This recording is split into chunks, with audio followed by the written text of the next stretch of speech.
the number one manifestation hack. Ready for this? This is day 85 of 100 Days of Surrender. I'm feeling spicy today, let me tell you. And this is why. I just spent a couple of minutes answering messages on TikTok. And, when you first open it, like there's a video, right?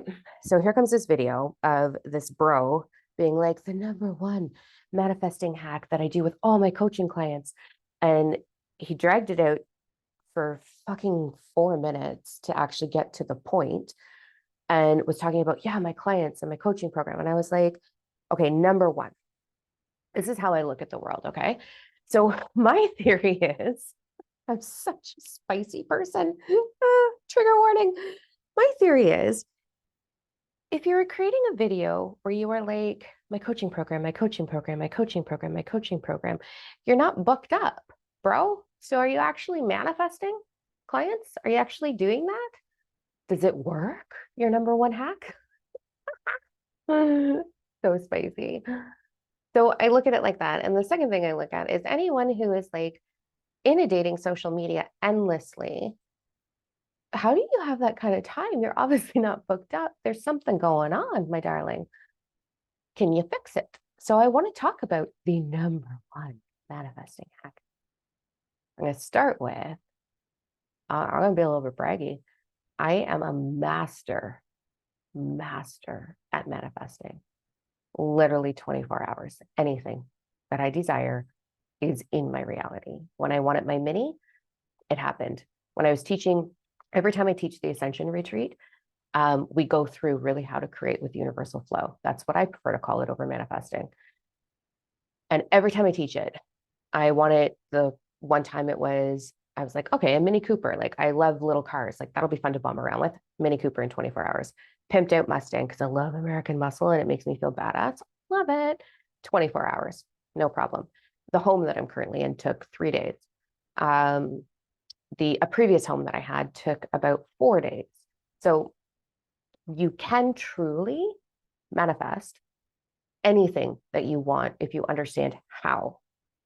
So here's the first trigger warning. I'm going to be spicy this whole video. There is no such thing as a number one hack to manifesting. It's bullshit. All of it is bullshit. If like I'm just, I don't fucking care anymore. If you're following these manifesting coaches, bullshit. Doesn't work. Doesn't work at all. Because you would see it happen in a day if you followed their techniques, right? Apparently.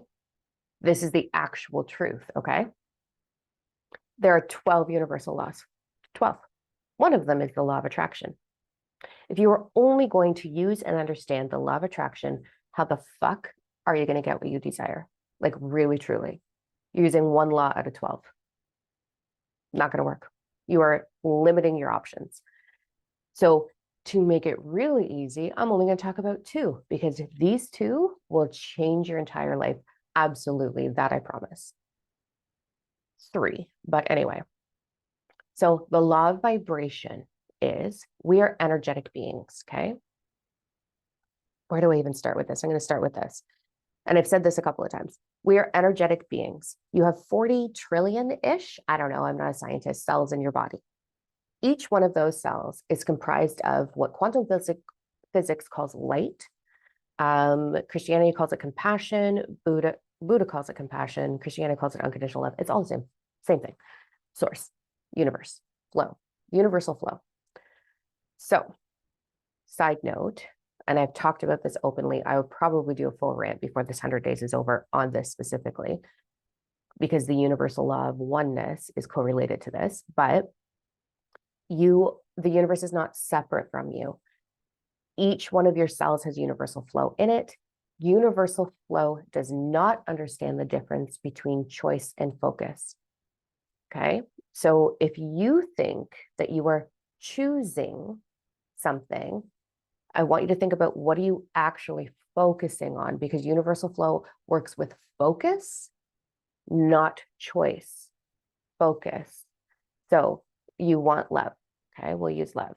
Or you want money. Money's even easier because who doesn't want more money? So you want more financial flow. So you're like, oh my God, I need this much. So these are my bills. This is the thing I want to do. This is how much flow I would like to bring into my life.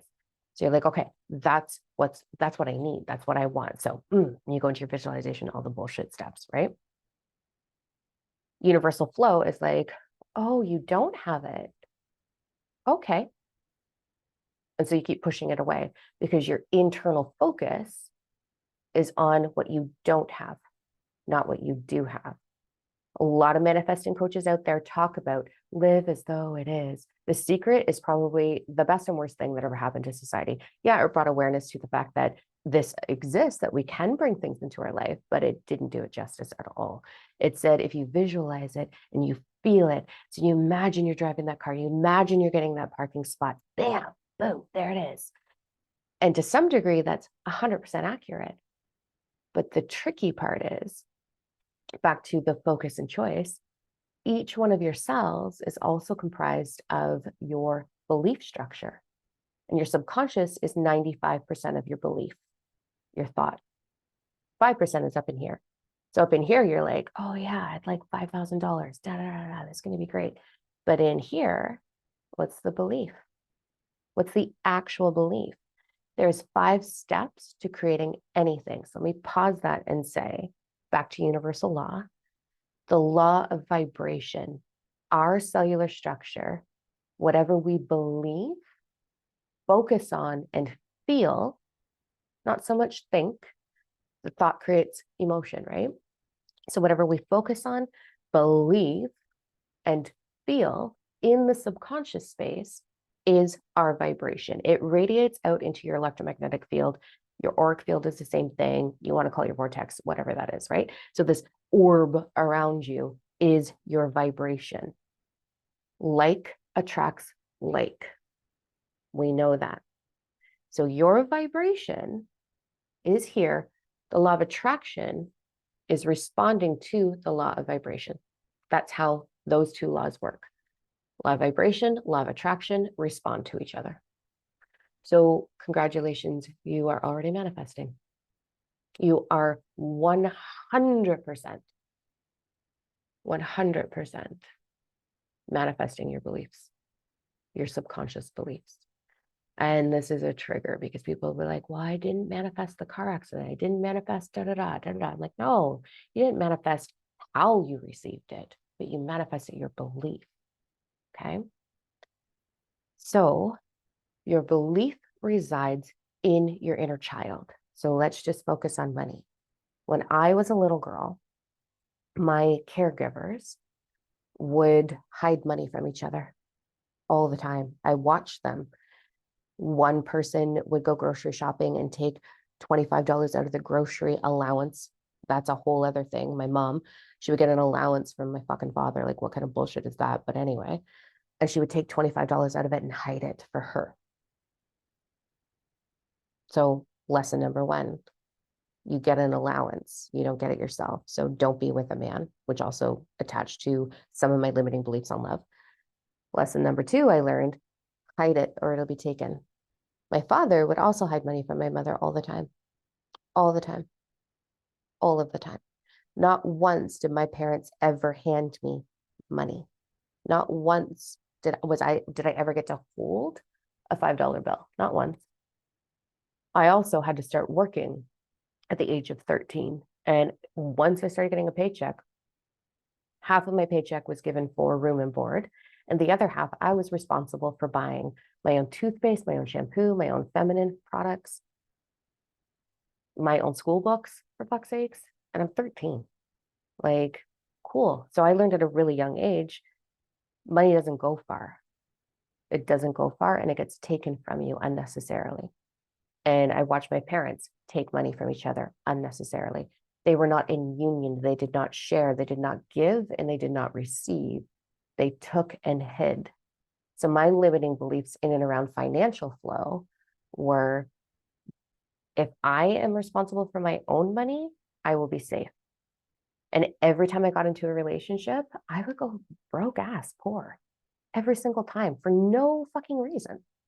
Because my belief structure, my vibration was, it's going to get taken from me. So the law of attraction was responding to that, and things would come up all the time and take it from me. So you've got to figure out what is your belief in that baby. And we'll be told stories like rich people are greedy, money's the root of all evil, work hard to play hard. We're taught these like surface things, but that's not actually the belief. The belief is going to be what you witnessed, what you perceived happening. You created a belief about that thing. Same thing with love. My parents were teenagers and they were violent to each other. And then all of a sudden they'd passionately make out. Like, love is dysfunction. Love only comes when violence is incurred or abuse of some sort. So I watched their love, but then I also looked at the love that they gave me, which was seriously lacking. So me receiving love as a little girl was I got beaten. I was sexually abused. I was ridiculed endlessly. I was never enough. Not once did I receive nurturing. And subconsciously, I can look back now and find it quite entertaining.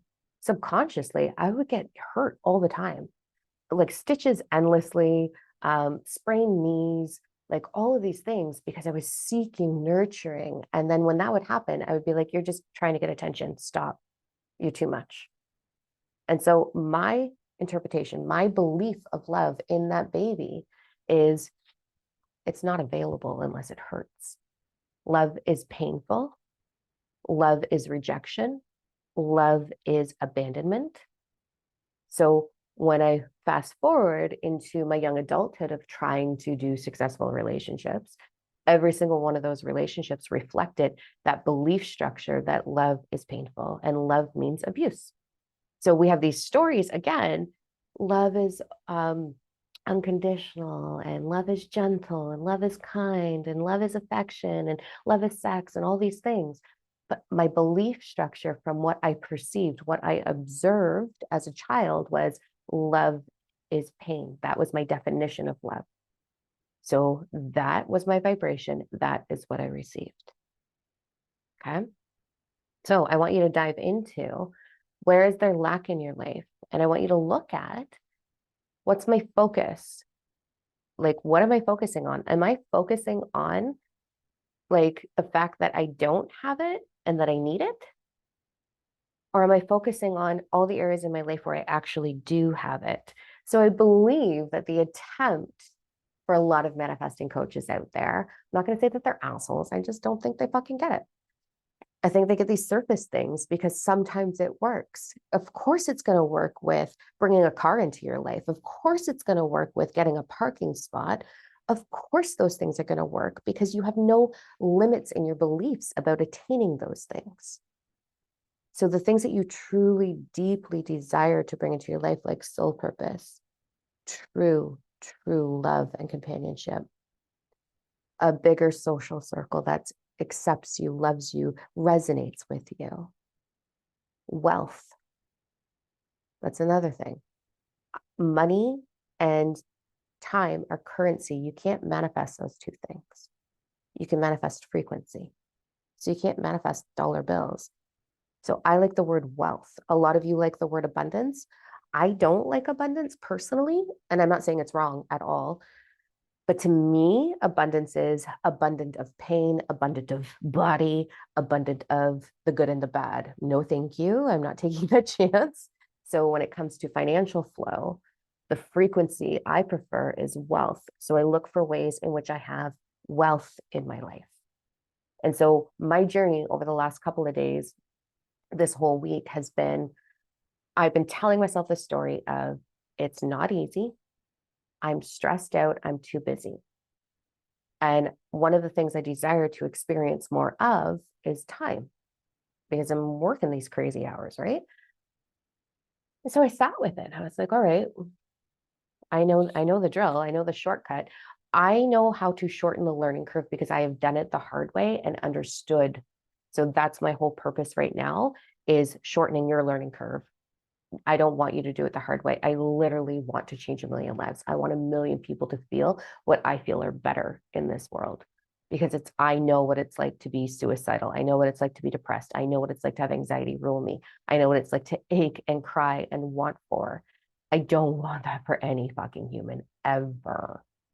So that's my sole purpose. That's what I get to do. I get to help people find the limiting belief. That's like a treasure hunt for me. I fucking love it. And change the vibration. Because I get to create the life that they want. So when I'm looking at time, I'm like, okay, I know that's a currency, not a frequency. So, what is this?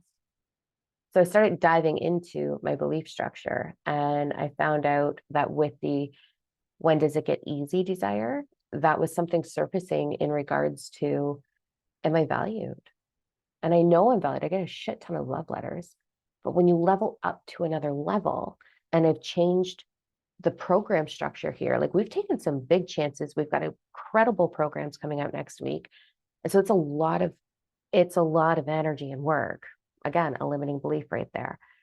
So I started looking at, what am I passionate about? Let's bring the passion back into it. I'm so passionate when I'm working with someone one-on-one, but then I'm not being passionate about, I was calling it the grind or the pressure. And so I dove into that and I was like, wait a minute, being an entrepreneur and owning this company is the greatest fucking honor of my life. This is what I've always wanted. So what's really going on? And I started looking at time and I was like, oh, I've been telling myself the story of it's hard. Why? And so I dove into my inner child to find out why. And it was just some old residue. It was just the dust bunnies of a limiting belief that was hiding in there of you don't get to have it easy. It's not your turn to have it easy. Grind. It's, so I spent some time with her and I was like, actually, let's just have a look at this. And then the craziest thing happened. Legit, within 48 hours of me understanding this belief that was holding me back from experiencing more time, I labeled it as freedom, freedom to explore more passion.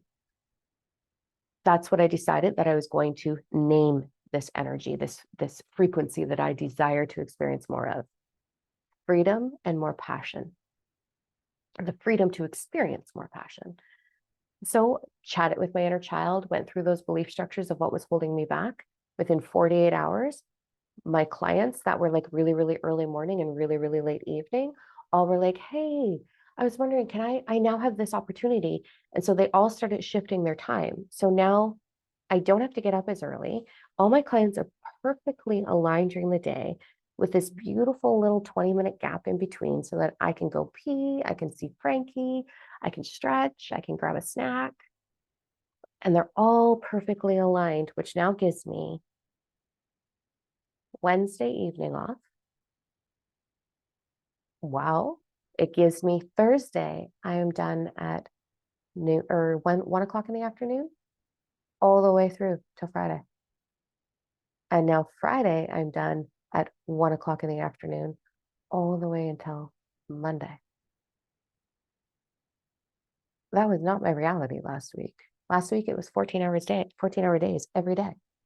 Now all of a sudden, so now I'm like, oh, fucking awesome. So what do I want to do with that time?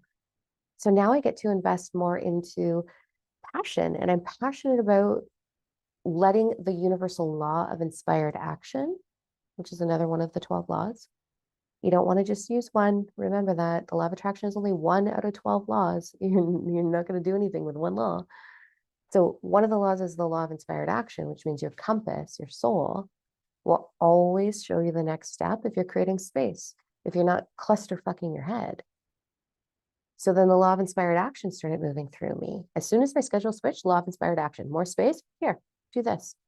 And so Sarah Rose and I developed this incredible program, which I've been brewing for quite some time, and little bits and pieces of it have been coming through. And so now I get to do a challenge with you for all of April and all of May to help you fully 180 your life into the life of your desires. I get to teach, I get to share with you the don'ts and the do's of this journey for 2 fucking months. And we priced it at the cost of an extra extra small coffee a day. So it's completely affordable and attainable. And then I set the goal of 100 souls. Sisters, it's just for women at this point. And you get a private group and we get to cheerlead, we get to empower each other. We get to demonstrate to each other, 100 women plus Sarah Rose and I, that women empower women. I get to live that for 2 fucking full months instead of all the garbage that's out there right now. Women empowering women and cheerleading and moving through these challenges and aligning with desire. Could my life get any better? Are you fucking kidding?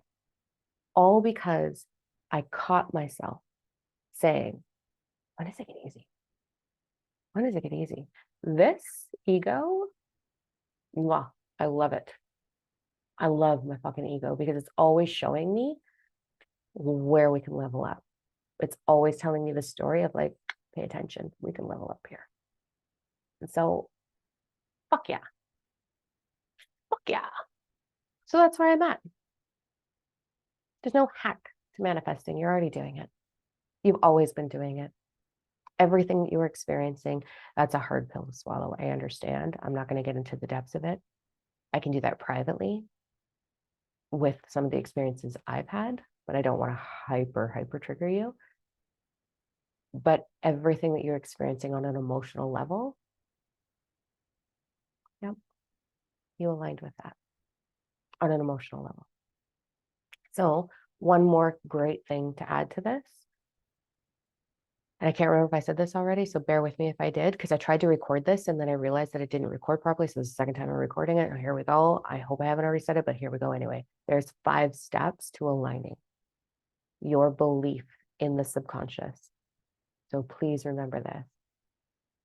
Your belief in your subconscious, your belief that is in your cellular structure, your belief that that baby learned, perceived, observed, took in, the way I took in money and love, my belief creates an emotion. So 5 steps. My belief creates an emotion.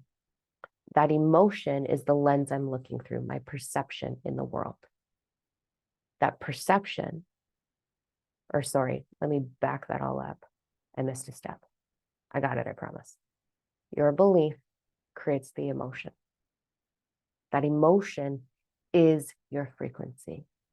So you are looking, feeling through the emotion, the belief into your frequency. You're looking through that frequency. It's becoming your perception of your reality. And your perception of your reality will always be the outcome of your reality. Always. So your emotion creates, or your belief, holy fuck, your belief creates the emotion, which creates the frequency, which creates the perception, which creates the outcome. And there's a way to hack the code and do it in reverse, but that's for another video. But that's what's happening. So I want you to spend some time with your inner child, and I want you to look at, where is there lack in my life? What did that baby learn through her perception, through observing, through receiving, not just what she was told, not just what she saw, but what did she receive that helped her validate and solidify that belief? Because that belief is the reason you are not in alignment with all of your desires. 100%. So there you go. End scene. That was a lot of rambling. Dive in. Let me know. Let me know what's working for you. Let me know where's their lack? What do you want more of? What do you desire to experience? And then go into that inner child and figure out that whole story. Awareness brings change. There's lots of steps after that, but that will switch things right away for you. So happy co-creating with Universal Flow. Happy co-creating. Enjoy your weekend. It's Friday. I am done client calls at 1 p.m. and I'm going to finish writing Monday's program and putting some fine details. So Monday we're doing Stepping into Your Highest Timeline workshop. So step. Because when I hacked the code to like wealth, I was like, oh, Jesus Christ, I got to teach this. So getting to do that Monday, which I'm super, super passionate and excited about. And then Sarah Rose and I are launching our challenge, and it's called Step Aside, It's My Turn. And if that statement, good question for you. Can you effectively say, step aside, it's my turn, without feeling any hesitation or guilt or shame in and around that. Real fascinating. I love when that like triggers because it's like, oh, what's going on there? So we're doing this entire beautiful program. So friggin' stoked about that. So I'm going to spend Friday doing that. And it's Friday, and I allow myself to enjoy some grown-up bevies on Friday. So I'm gonna pour myself a big ass glass of wine this afternoon. And I'm gonna finish up all the details and I'm gonna celebrate and I'm gonna be MIA until Monday. So enjoy your weekend, celebrate yourself, seek pleasure, seek joy. We have heavy energy for the rest of March. Like it's just heavy. So try to find ways to celebrate yourself, to seek joy, seek pleasure, be a pleasure seeker. And don't be afraid to be a little bit spicy. It's, it's so fun. All right. I love you. Mwah. I'll see you guys on Monday. Bye.